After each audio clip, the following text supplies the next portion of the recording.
오늘 성경에 대하여 네 번째 시간입니다.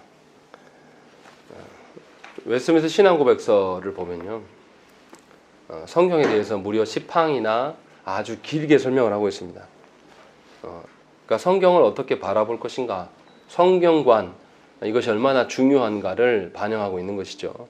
이게 이제 종교개혁 정신을 그대로 계승한 것으로 볼 수 있습니다.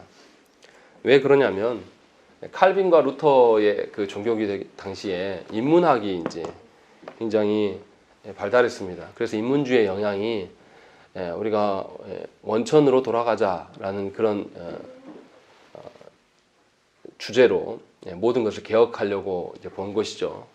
근데 이 인문학에서 원천은 그리스 신화나 그리스 문화 쪽에 가깝습니다. 그리스 철학에 가까운 것이죠. 그런데 칼빈과 루터가 이런 인문주의 영향을 많이 받았어요. 그리고 그 영향 받은 것을 이제 성경에 그대로 도입한 것이죠. 그래서 우리가 원천으로 돌아가자, 이것을 주장했던 것이고, 그렇게 주장할 수밖에 없었던 근거가 자신들이 목회하는 목회 현장에서 보니까 너무나 성경과는 상관없는 어떤 모습들이 드러나고, 그런 것들로 인하여서 교회가 오염되고, 그렇게 해서 목회적으로 다시 우리의 원천이 뭔가, 그것이 성경이다 라고 하면서 목회적인 입장에서 성경으로 돌아가자라고 했던 것입니다. 여기서 우리가 오해하지 말아야 될 것은, 오전 설교 시간에도 잠깐 언급을 했지만, 칼빈과 루터 선생이 종교개혁을, 칼빈과 루터 선생 이외의 다른 종교개혁자들도 당시의 교회의 역사를 전면 무시하고 새롭게 판을 짜자, 이렇게 말한 것은 아니에요. 칼빈과 루터 선생들도 교회의 교부들이 쓴 모든 책들, 그 신학서들을, 로마 교회에서 인정하고 있는 그 신학 서적들을 인정하지 않은 게 아니라 다 읽고 인정하고 그것을 복종하는 차원에서 이 이야기를 한 것입니다. 그래서 칼빈과 루터가 말하는 성경으로 돌아가자라는 것은 새 판을 짜자는 것이 아니라 전통을 인정하면서도 성경의 기준으로 다시 교회를 개혁하자라고 해서 이제 외친 것이죠. 그래서 우리가 아는 것처럼 솔라 스크립투라, 토타 스크립투라, 이렇게 두 가지를 이야기한 것이죠. 그러니까 오직 성경이고 또 모든 것에 있어서 성경의 기준으로 적용해야 된다, 이것을 주장한 것입니다. 그러니까 로마 교회가 갖고 있었던 오류는 뭐냐면 교회의 권위로 모든 것을, 교회의 일들을 판단하려고 했습니다. 교회의 권위를 이제 교황의 권위로 또는 사제의 권위로 이렇게 남용한 것이죠. 이것을 다시 하나님의 권위로 돌리기 위하여서 성경으로 돌아가야 될 것을 주장한 것입니다. 그러니까 이러한 정신이 개혁의 정신인 것이고 종교개혁의 원리라는 것입니다. 그러니까 기존에 서 있던 것을 전면 다 무시하고 새롭게 짜는 게 아니에요. 분명히 다시 수정해서 개혁해서 원천으로 돌아가는 그런 것을 이야기를 한 것입니다. 그러니까 장로교회에서도 어떻게 합니까? 굉장히 말씀 중심적인 교회가 될 수밖에 없습니다. 그래서 성경을 존중하고 성경을 가르치고 배우는 일에 신앙생활의 모든 기본을 두었다는 것입니다. 그래서 가정 안에서 어떻습니까? 성경적인 원리가 가정 안에 세워져야 되기 때문에 자녀에 대한 양육의 책임을 목사에게 둔 것이 아니라 부모에게 둔 것이고, 부모가 먼저 말씀을 묵상하고 상고하는 모습이 모범이 돼야 돼요. 말로 가르치는 것이 아니라 본인이 먼저, 부모된 자들이 먼저 자녀들 앞에서 말씀에 매어 사는, 말씀을 상고하는 삶을 보이는, 이것을 말하는 것이죠. 그래서 글 속으로 남아있는, 책 속에 남아있는 성경이 아니라 살아 움직여서 우리의 삶에 모든 것의 근본이 되는 성경으로서의 그 모습을 부모가 보이라는 것이죠. 이것이 가르치는 것이다 라고 이야기를 한 것입니다. 교회도 마찬가지죠. 지식적으로 그냥 아는 것을 가지고 어떤 성경을 안다라고 말하지 않습니다.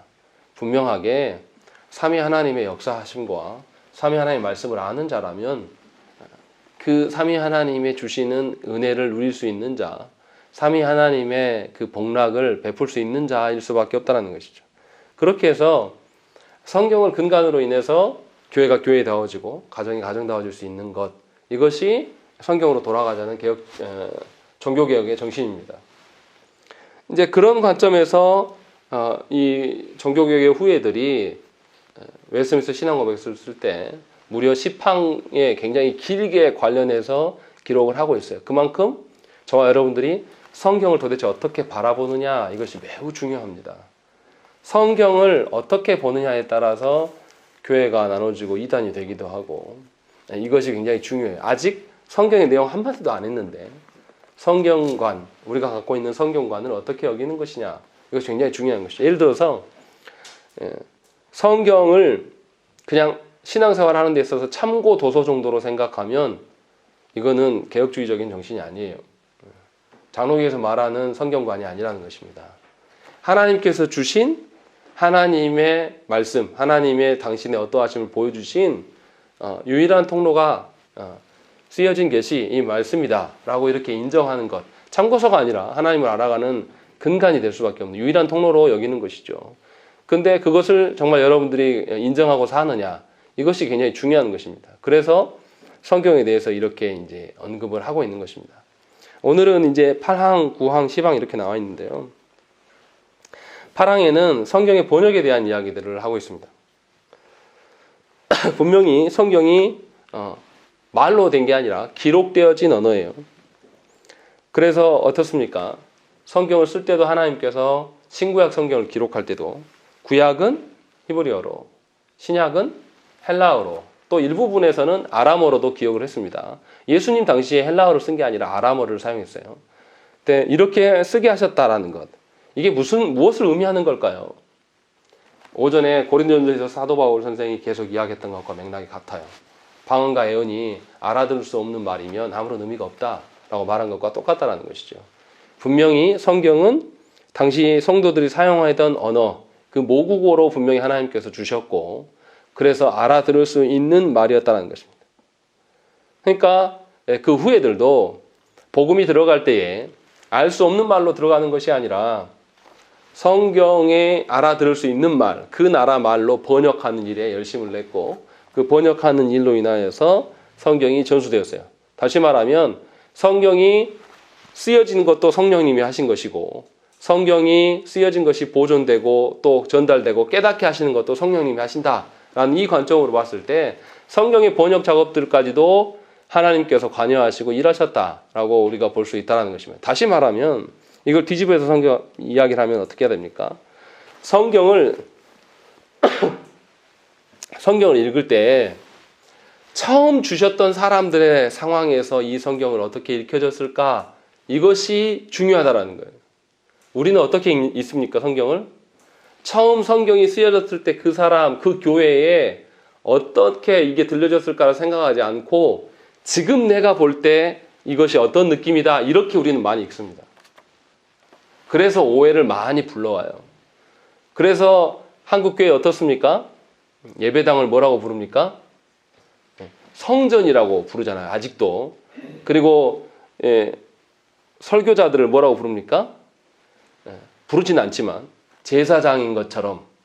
그래서 한국교회 성도들이 오해해서 어떻습니까? 목사의 손으로 안수해 주는 것이 굉장히 뭔가 스페셜한 어떠한 것이라고 생각하고. 왜 그렇습니까? 구약 성경을 1차적으로 하나님께서 그 시대의 사람들에게 어떤 방식으로 전달했는가에 대한 이해가 없이 다 건너뛰어버리는 거예요. 그냥 우리한테 바로 적용하는 거죠. 그러니까 우리가 볼 때에 이해 안 되는 건 절대 이해할 수가 없는 겁니다. 예를 들어 이런 겁니다. 예수님께서 마구간에 누이셨다라고 생각하면 우리는 뭐가 생각됩니까? 이스라엘의 집 구조를 우리는 몰라요. 우리의 마구간은 어떤 개념입니까? 짐승들만 있는 매우 추접스럽고 더러운 이런 식으로 생각한단 말이죠. 그런데 이스라엘의 집 가옥 구조는 이 짐승들이 1층에 같이 들어와 있어요. 집에 들어와 있고 2층에 방이 있고 옥상에는 마당으로 쓰는, 우리랑 생활 개념이 완전 달라요. 그러니까 어떤 외진 곳, 정말 추접스럽고 더러운 곳은 아니라는 거예요. 분명하게 짐승들이 머무는 공간과 사람이 머무는 공간이 멀지 않고 바로 인접해 있고 우리 생각하고 많이 다르다는 거예요. 근데 이런 것들을 이해함이 없이 우리 입장에서 받아들이고 읽으면 오해가 생길 수밖에 없는 것입니다. 그러니까 성경이 번역되는 과정 중에서 성령께서 우리에게 주셨다라는 그 의미를 이해한다라면 첫 번째로 성경 읽을 때 처음 그 말씀을 받은 자들의 상황과 입장이 무엇이는가, 이것을 잘 해석해야 돼요. 그렇게 성경을 받아들이는 겁니다. 그래서 설교자들이 원전으로 가는 거예요. 히브리어하고 헬라어 능통하지 않기 때문에 어떤 프로그램을 써서 바이블웍스나 뭐 어떤 다른 로고스 바이블이나 이런 것들 프로그램을 써서 원래 의미가 뭐였는가라는 걸 찾고 그 뉘앙스를 이제 알려고 하는 것이죠. 그렇게 해서 성경의 원래 의도를 곡해하지 않는 방법 안에서 그 안에서 이제 해석을 하려고 한다는 것이죠. 하나님께서 이런 방식으로 우리에게 계시의 말씀을 주셨다라는 것이죠. 철저하게 하나님 높이에서 나를 따라와라 이렇게 말씀하신 것이 아니라 하나님의 눈높이를 우리한테 낮추셔서 계시를 보여주셨다라는 것입니다. 그래서 하나님을 설명할 때 뭐라고 합니까? 성경에서 하나님이 눈이 있고 하나님의 얼굴이 있고 하나님의 손이 있고 하나님의 등이 있고 하나님의 발이 있고 있는 것처럼 막 설명을 해요. 그런데 하나님이 그거를 갖고 계십니까? 하나님은 사람이 아니에요. 그래서 갖고 계시지 않아요. 그래서 이것을 어떤 식으로 이야기하냐면 신학적으로 신인 동형론적 표현이다라고 이야기합니다. 우리가 이해하지 못하니까 우리의 방식으로 낮추셔서 당신을 계시하셨다는 것입니다. 그러니까 이것을 뒤집어서 이야기하면 이런 거죠. 하나님께서 우리에게 당신의 뜻을 알려주려고 얼마나 부단히 노력하고 애쓰시고 힘쓰시는가를 우리가 알아들어야 돼요. 그것이 파랑에서 이야기하는 것입니다. 그러니까 하나님께서 우리에게 말씀을 주시고 말씀을 우리에게 적용시키시고 또 말씀대로 우리를 살게 하시려고 이렇게도 해보고 저렇게도 해보고 엄청 노력하고 애쓰신다. 이게 엄청난 은혜인 것이죠. 우리가 그렇게 말씀 듣기를 원하지 않는데 우리가 그렇게 말씀에 게으르고 연약하게 살아가는데도 하나님은 놓지 않으시고 말씀을 주신다는 거예요. 제가 신학교를 가서 1학년 때 너무 재밌더라고요. 말씀을 알아가고 내가 조각조각 알았던 것들이 이렇게 연계가 딱 이렇게 이어지면서 연결되는 거 보면서 왜 이렇게 말씀이 좋은지를 몰랐던가. 내가 참 악한 존재구나 라는 것을 많이 깨달았어요. 말씀을 읽으면 읽을수록 그때 많이 깨달아진 것이죠. 그러니까 하나님께서 우리에게 말씀을 계속 주시기 위하여서 애쓰고 계신다. 그러면 우리는 이 책으로서의 말씀이 아니라 살아 움직이는 우리의 판단과 기준으로서의 말씀이 되도록 합당한 태도를 취해야 된다는 것입니다. 이것이 파랑의 이야기예요. 근데 이제 여기서 궁금한 것이 있습니다. 하나님께서 성경을 주시는데요. 성경에 원본이 있습니까? 없습니까? 성경에 원본이 있습니까? 없습니까? 없습니다. 성경은 사본만 있어요. 그러면 이제 이렇게 물어볼 수 있죠. 아니, 왜 하나님께서 주시는 성경인데 왜 원본이 없습니까? 라고 물어볼 수 있습니다. 스리랑카의 제2의 도시에 가면요. 불교 사원이 있습니다. 그 사원에서 뭐를 보관하고 있는지 아십니까? 부처의 이빨을 보관하고 있습니다. 그래서 굉장히 그 절의 등급이 높아요. 그래서 이빨 있는 데 가서 소원 빌고 막 합니다. 기독교 안에는 이런 거 없었을까요?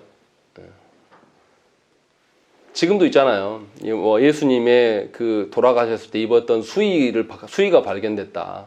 그래서 수의가 발견돼서 얼굴을 복원해 봤더니 우리가 아는 금발이 아니라 소도둑놈처럼 생겼더라. 뭐 이런 기사 나오면 어떻습니까? 아주 난리를 치지 않습니까? 또 우리가 아는 그림 중에 그런 거 있지 않습니까? 1차 세계대전인가? 누가 가다가 군인이 달려가다가 눈밭을 봤는데 거기 사진 찍었는데 거기에 예수님의 얼굴이었다. 얼마나 우리가 그 열광합니까? 우리는 그런 존재들이에요. 원본을 남겨놨다. 어떻게 될까요? 난리 날 겁니다. 굉장히 그것을 숭배하고 원본 아니더라도요. 사본들 중에서 불가타 성경 같은 경우는 러시아 정교회가 갖고 있는데 엄청난 보물입니다. 못 쏜대요. 그런 식으로 숭상하는 거예요. 하나님께서는 분명히 성경의 사본만으로 주셨는데도 재밌는 건 뭐냐면 성령께서 쓰고 놔둔 것이 아니라 이것이 우리들에게까지 전수될 때까지 다 관여하셨어요. 그래서 사본하고 사본을 비교해보면 오류가 별로 없습니다. 그래서 이것이 성경인지 아닌지 입증해 나가는 방식으로 채택합니다. 그래서 사본들로만으로도 충분히 그것이 성경될 수 있는 것은 뭐냐면 성령 하나님께서 관여하시고 일하셔서 그 오차를 다 덜어내고 온전히 우리에게 전수케 하셨다는 것입니다. 실제로 과학적으로도 이건 증명되는 이야기예요. 그래서 제가 드리고 싶은 이야기는 뭐냐면 하나님께서 우리에게 성경을 이런 방식으로 전달해 주고 계신다. 그렇게 받은 성경을 우리가 어떻게 다뤄야 되느냐 이것을 묻고 있는 거예요. 파랑에서 이야기하는 것이죠. 그래서 파랑에서 뭐합니까? 밑에서 세 번째 줄, 그리하여 하나님의 말씀이 모든 사람 안에 풍성히 거하여 그들이 하나님을 합당한 방식으로 예배할 수 있게 되며 성경의 윈내와 위로를 통해 소망을 가질 수 있게 된다. 생각을 해보세요. 내 현실은 일이 풀리지 않고 어렵고 괴로운 나날들이 계속 반복된단 말이에요. 그런데 이 성경이 어떻게 해서 나에게 전해졌는가만을 깨달아도 나에게 소망이 있습니까? 없습니까? 있는 거죠. 하나님이 그렇게 나에게 전달되기 어려운 것들을 친히 주관하시고 역사하셔서 이 성경 우리에게 전수해 주셨고 이것만이 아니라 이 말씀을 누가 깨닫게 하십니까? 성령께서 깨닫게 하고 계셔요. 그 사실만으로도 우리는 우리의 인생에서 소망이 있을 수 있다라는 거예요. 그러니까 바른 성경만 가지면 인생의 상황 따라서 내 처지 따라서 형편 따라서 내가 요동하는 그런 존재가 아니라 성경이 우리 안에 존재하는 것만으로도 충분하게 위로가 될 수 있다는 거예요. 지금 우리 신앙 선배들이 지금 그 이야기를 하고 있는 거예요. 그러니까 저와 여러분들이 성경을 대할 때에 하나님의 말씀으로 인정한다라는 것이 어떤 의미인지를 잘 아셔야 된다는 거예요. 직접 나에게 나타나서 말씀하시지는 않으시지만 성경을 통해서 하나님의 의중과 하나님의 뜻하신 바들을 우리에게 깨닫게 하시고 알리고 계신다. 그러면 하나님이 나를 포기했다, 포기하지 않았다? 절대 포기하지 않고 계시고 여전히 나를 이끌기를 원하신다. 그러면 어떡하겠습니까? 그 하나님의 말씀을 연구하는 일에 열심을 매진할 수밖에 없고 그 말씀이 그냥 머리로서 아는 것이 아니라 내 삶의 모든 기반의 원리 되기를 소망하면서 살아갈 수밖에 없다라는 거예요. 그래서 유대인들이 유대적인 신학이 잘못된 것이긴 하지만 그들이 갖고 있는 어떤 습관처럼 느껴지는 것들은 굉장히 좋아요.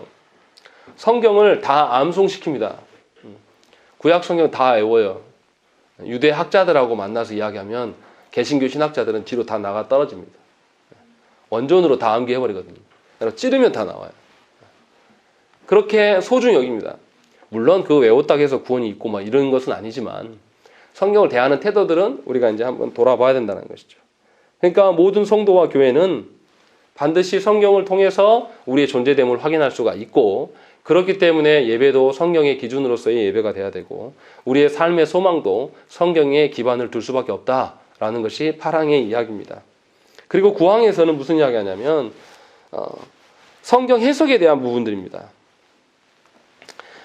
구항에 성경 해석의 무오한 규칙은 성경 자체이다 라는 것입니다.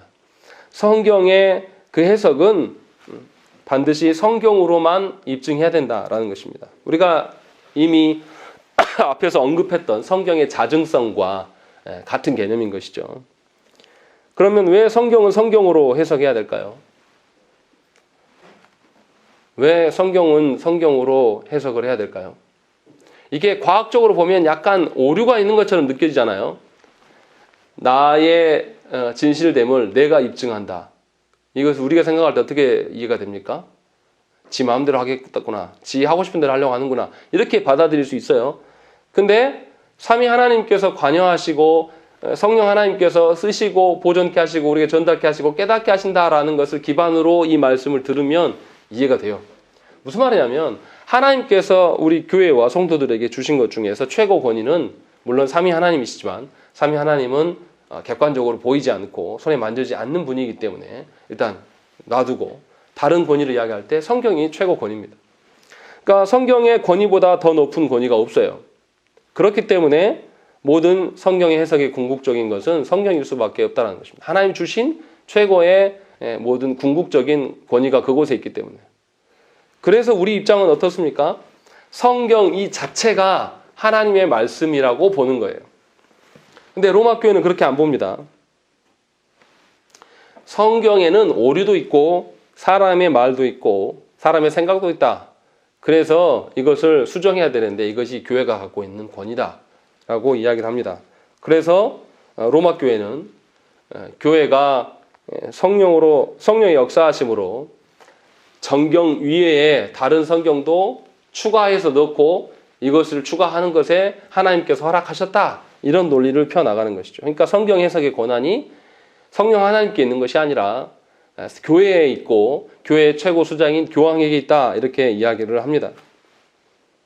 근데 이거는 뭐 우리도 크게 다르지 않잖아요. 성경 말씀을 주시면 그대로 우리가 받기보다는 어떻게 합니까? 거북하고 힘든 말씀은 듣는 순간 자동적으로 우리가 어떻게 하죠? 걸러내버리는 거죠. 다 빼버려요. 그래서 한국교회에서도 어떻습니까? 인기 있는 구절이 있는 거예요. 인기 있는 구절이 있다는 것이 이상한 거 아니겠습니까? 그런데 인기 있는 구절만 자주 외우고 암송하고 또 그 구절들은 암송하지 않아도 다 알고 있는 이런 방식을 택한다는 것입니다. 그러나 분명히 성경이 성경되게 하는 것은 성령의 내적 조명으로 말미암아서 말씀을 깨닫게 하시고 하나님의 말씀임을 확신케 하는 것이 성령의 역사하심이에요. 그러니까 성령의 역사하심 없이는 성경을 이해할 수 없습니다. 또 성경을 해석한다는 의미는 인간의 이성에 속한 어떤 말이 아니라 성령 하나님의 일하심을 전제로 말하고 있는 것입니다. 그러니까 저와 여러분들이 분명히 성령의 역사하심과 성경의 어떠함이 함께 가고 있다라는 것을 알아야 된다는 것입니다. 그래서 이제 우리가 기억해야 될 것이 그러면 이제 성경은 그렇다 치고 그러면 개혁교회에서 신앙고백서를 굉장히 강조하는데 그럼 신앙고백서는 뭐냐? 이렇게 물어볼 수 있습니다. 오전에도 말씀드린 것처럼 설교자의 설교가 제한받아야 되고 하는 것들의 기준 중에 하나가 신앙고백서도 들어가 있어요. 왜 이렇게 합니까? 성령께서 교회에 역사하셔서 어떤 시기마다 신앙고백서를 만들게 하셨어요. 근데 이 신앙고백서를 그냥 만든 게 아니라 성경을 토대로 해서 만들었습니다. 성경에 위배되는 것이 있는지 없는지 점검해 가면서 만든 거예요. 그래서 교회의 유산으로 우리에게 남겨주신 거죠. 그렇기 때문에 성경을 이해함에 있어서 우리가 어리석기 때문에 주신 말씀을 다 이해하지 못할 때 신앙고백서에 또 교회 안의 교리에 그 토대 위에서 말씀을 보는 겁니다. 그러니까 중요한 것은 뭐냐면 신앙고백서를 배우거나 교리를 배우거나 거기서 멈추면 안 돼요. 많은 성도들 거기서 멈춥니다. 그런데 미안하지만 신앙고백서와 교리는 성경을 잘 읽기 위하여서 필요한 것이지 그 이상도 아니에요. 분명하게 하나님의 말씀을 잘 이해하기 위하여서 신앙고백서를 우리가 공부하는 것이고 그다음에 교리를 배워가는 것이고 그걸 배웠다라면 뭐 해야 됩니까? 성경 본문의 해석에 대한 이해를 가져야 된다는 거죠. 그러니까 저도 그거를 잘 몰랐어요. 전수사 때, 신학교 다닐 때는.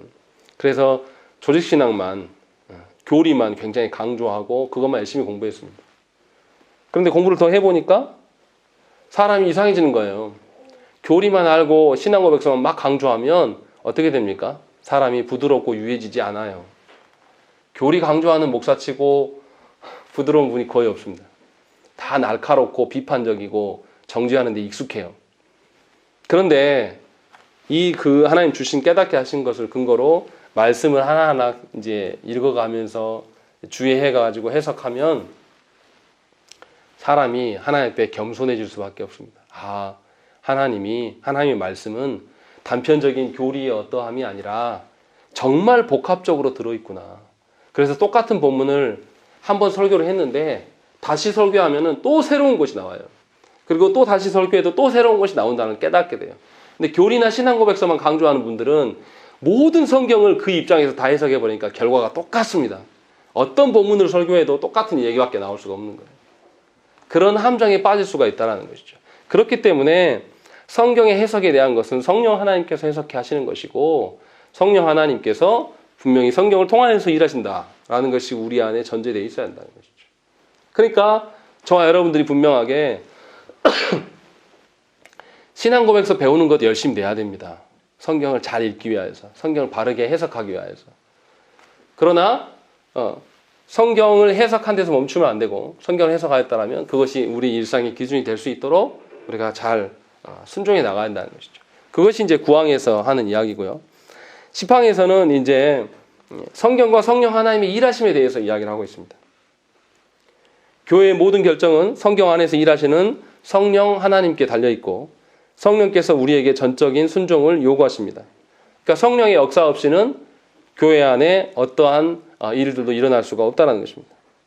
그러니까 교회는 오직 성령 하나님의 일하심 가운데 순복하는 그런 공동체라는 것이죠. 근데 여기서 이제 우리가 하나 생각해 봐야 될 게 있어요. 성령께서 성경과 더불어 역사하신다는 사실에 대해서 우리가 한번 생각을 해봐야 되는 것입니다. 어떤 분들은 성령의 역사하심을 성경과 별개의 것으로 많이 생각을 합니다. 특히 한국교회는 극심해요. 그런 영향이. 그래서 성경을 던져버리고 성령 하나님의 일하심을 독단적으로 생각을 한다는 거죠. 그러나 우리가 아셔야 될 게 삼위 하나님께서 사역하시는 방향성을 한번 생각을 해보세요. 성부께서 모든 구원에 대해서 계획하시고 이 계획하신 일들을 누가 실행합니까? 성자 예수 그리스도께서 실행하세요. 성자 예수 그리스도께서 구원의 성취를 이루시면 무엇이 드러납니까? 성부 하나님의 뜻하신 바가 온전히 드러나요.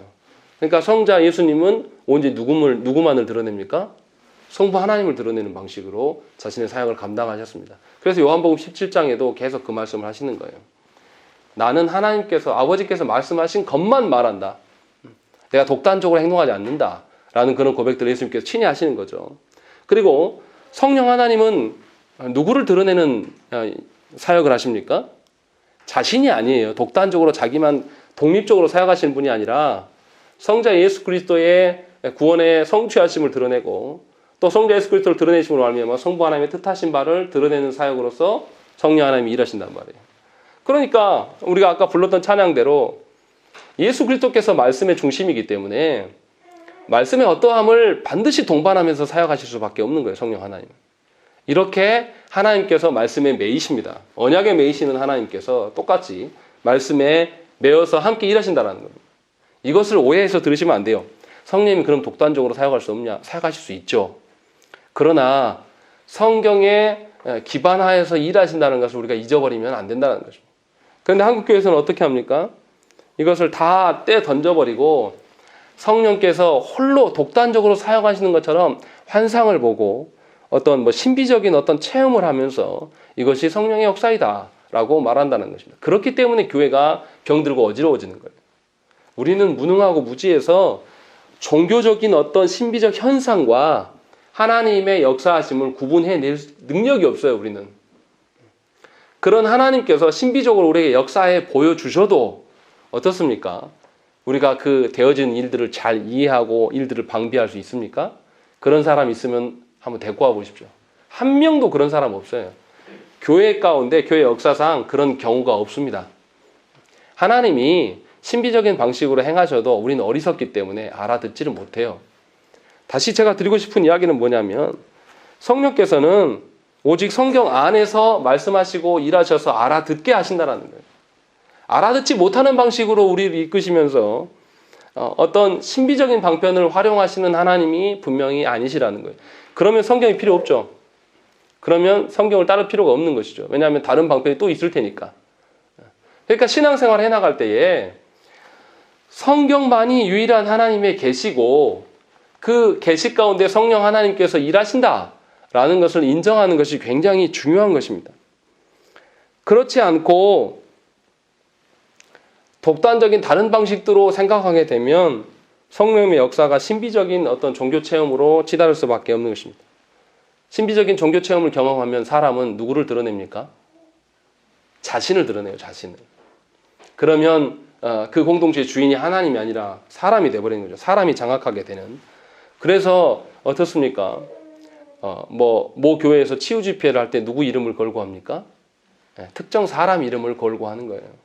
누구가 있어야지 되는 것처럼 이렇게 생각을 한다는 것이죠. 그런데 이것은 하나님께서 일하시는 방편하고 맞지 않습니다.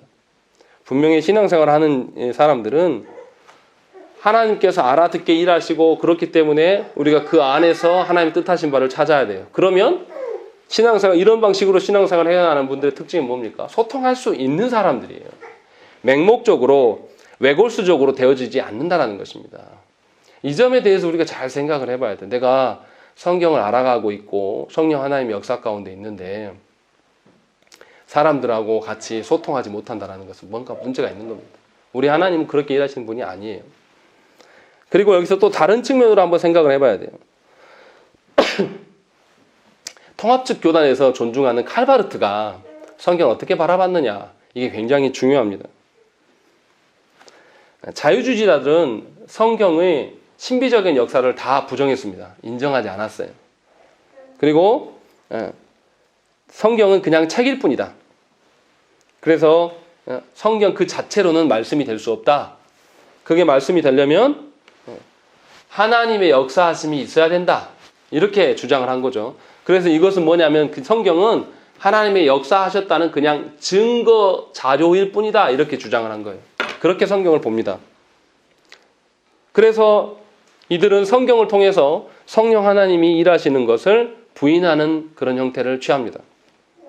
근데 이게 왜 문제가 되냐면 이렇게 되면 어떻습니까? 하나님께서 성경은 그냥 증거 자료인 것이고 이것이 성경되게 하려면 성령님이 역사하셔야 돼요. 그런데 성령의 역사는 꼭 성경을 통해서 하는 게 아니에요. 성경 바깥에서도 하게 되는 거죠. 그래서 통합 측에서 주장하는 신학자들이 뭐냐면 구원이 교회 안에 있지만, 주로 교회 안에 있지만 뭐까지 이야기합니까? 교회 밖에도 구원이 있다, 이 이야기를 하는 겁니다. 성령 하나님이 일하시면 교회 밖에도 구원이 있을 수 있다. 그것이 이제 드러난 것이 뭐냐면 미셔널 처치입니다. 그런 방식으로 신학을 노래합니다. 그러니까 뭐 하겠습니까? 하나님과의 관계성을 중요시 여기는 것이 아니라 사람과 어떤 방법론적인 것에 치중할 수밖에 없는 것이고 하나님께서 어디로 역사할지 모르기 때문에 그것에 치중하게 된다는 것이죠. 그러니까 성경이 더 이상 성경되지 않는 거예요. 칼바르트가 주장했던 게 그거예요. 이 성경이 성경인 것은 그때 당시 하나님께서 처음 1차 수신자들에게 준 그때만 성경이었다. 우리는 그냥 증거 목록일 뿐이다. 이렇게 이해하는 거예요. 그래서 여기 성경 안에는 오류도 있고 성경이 편집된 것도 있고 그래서 성경이 하나님의 말씀이 다가 아니니까 찾아봐서 읽어봐서 편집됐으면 그 성경은 버려야 된다. 이렇게 생각하는 거예요. 그러니까 성경에서 말하는 성경에 1.1획도 더하거나 빼면 안 된다라고 성경은 증언하고 있지만 그들은 뺄 수 있어요. 그래서 성경 해석할 때 어떻게 하냐면 성경만으로 해석하지 않습니다. 외경과 위경을 가져와 가지고 그때 유대 문헌의 상황이 이랬기 때문에 성경이 다시 해석되어야 된다 하면서 종교개혁자들, 개혁주의자들을 비판하고 나선 것이 현대 신학계의 흐름이에요. 그 영향을 우리 모두가 받고 있습니다. 그래서 성경에 관심을 갖지 않는 것이죠. 제가 쓸데없어 보이는 신학적인 이야기들을 왜 드린 거냐면 성경이 하나님의 말씀이 되지 않으면요. 더 이상 성경의 가치가 없습니다. 성경을 근거로 인해서 예배가 어떠하고 성경을 근거로 인해서 직분자가 어떻고 이런 말할 필요가 없게 되는 거예요. 성경이 하나님의 말씀이고 오직 하나님께서 성경을 통하여서만 교회와 성도들을 이끄신다라는 것을 인정하게 되면 성경에 집중할 수 있게 되는 것이고 성경을 통하여서 모든 토대를 만들어갈 수 있다는 것입니다. 그러니까 신자는 성경이 하나님의 말씀임을 인정해야 돼요. 그렇다면 성경이 하나님의 말씀 된다는 의미가 뭐냐? 성경이 하나님의 말씀 된다는 것은 그냥 성경 책으로 있어서 하나님의 말씀이 된다는 뜻이 절대 아닙니다. 성경에 그 깨닫게 하시고 그 성경을 적용케 하시는 성령 하나님이 우리 삶에 직접적으로 관여하시고 역사하시기 때문에 우리는 성경의 기준대로 생각하고 말하고 살아갈 수밖에 없다. 이것을 인정하는 것. 그리고 실제적으로 말씀대로 내 삶에서 모든 일들이 구현되어지는 것. 이것을 경험하는 것. 이것이 성경이 하나님의 말씀 대신 실제적인 의미라는 것입니다. 그러니까 이런 거죠. 죄인이라고 칭할 때에 성경에서 말하는 기준의 죄인인 것인지 아니면 우리들끼리 봐서 죄인인 것인지 분명히 구분해야 돼요. 많은 교회들이 성경에서 말하는 죄인이 아니라 세상에서 말하는 죄의 기준과 한번 정죄받음이 굉장히 큰 것처럼 생각을 합니다. 그래서 이거에 끝까지 사로잡히고 이걸로 정죄해버립니다. 그런데 성경에서는 그렇게 말한 적이 없고 또 오전에도 계속 소요리문답 때 말씀드렸지만 예를 들자면 우리가 하나님의 자녀된 것도 구원의 어떠함도 성경에서 뭐라고 합니까? 우리의 어떠함을 하나도 두고 말씀하신 것이 아니다. 순전히 삼위 하나님께서 이루시는 것이다. 라는 것을 성경은 분명히 이야기한단 말이에요. 그럼 그 기준으로 구원을 본다면 우리 구원의 어떠함을 내 삶의 현실과 정황 따라서 이랬다 저랬다 할 수 없다는 것이죠. 분명히 성경의 근거로 보는 것과 그렇지 않은 것이 차이가 엄청납니다. 성경을 하나의 말씀으로 인정하면 이렇게 되는 거예요. 교회가. 세상에서 잘난 놈이 교회 안에서 또 잘난 사람이 될 수가 없습니다. 세상에 탁월한 자가 교회 안에서 탁월할 수가 없어요. 분명히 기준이 달라요. 세상에 탁월함은 뭡니까? 뭐 어떤 경제적으로나 아니면 정치적으로 어떤 뭐 사람들의 관계성이 있어서 탁월할 수 있겠죠. 그런데 교회 안에서 탁월하면 뭐가 되어야 되겠습니까? 삼위 하나님과 소통하며 삼위 하나님 앞에 순복하며 삼위 하나님을 온전히 드러내는가, 이것이 탁월함이 되지 않겠습니까?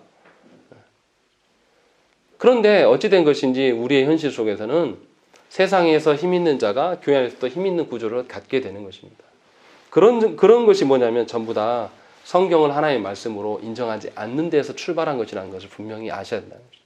제가 샘플로 몇 개만 말씀을 드렸는데 분명하게 성경이 여러분들의 실제적인 삶에 하나님의 말씀 되심을 경험하셔야 돼요. 그렇지 아니하면 여러분들이 아무리 생각을 해봤자 복음이 아닌 내 생각이나 내 처지나 또는 내 욕망이나 내 어떤 소원하는 바를 두고 우리가 살아가는 것입니다. 그것을 위해서 애쓰며 살아가는 거예요. 안 그런 것 같죠? 가만히 보고 있으면 안 그런 것 같은데 다 포장해서 다 자기 욕망 추구합니다. 교회 안에서도 그래요. 목사들도 그래요. 그렇기 때문에 그렇지 않도록 우리는 반드시 오전에 설교 드린 대로 성경을 통하여서 제재를 받아야 될 존재들입니다. 그것이 하나님의 말씀을 말씀으로 인정하는 자들의 삶임을 기억하시고 우리가 하나님께 구해야 될 것이 있습니다. 정말 내가 말씀 따라 살아가고 있는 자인가를 돌아보십시오. 말씀을 존중하고 말씀을 얼마나 상고하고 묵상하고 연구하는지를 여러분 자신이 한번 써보세요. 하루에 몇 시간이나 하루에 몇 분이나 내가 하나님의 말씀을 붙들고 있는가. 또 내가 일주일 살아가면서 하루의 시작과 마지막을 정말로 말씀으로 하고 있는 건가. 기계적일 수가 있어요. 제가 드리는 말씀이. 그러나 분명히 그런 점검이 필요합니다. 그래야 해서 우리가 진정으로 말씀과 결부된 삶을 살아가는 것인지 아니면 독단적으로 독립되어 살아가는 존재인지를 점검하셔서 하나님께 합당한 것을 구하는 저와 여러분 되시기를 간절히 축원합니다. 우리 함께 기도하겠습니다.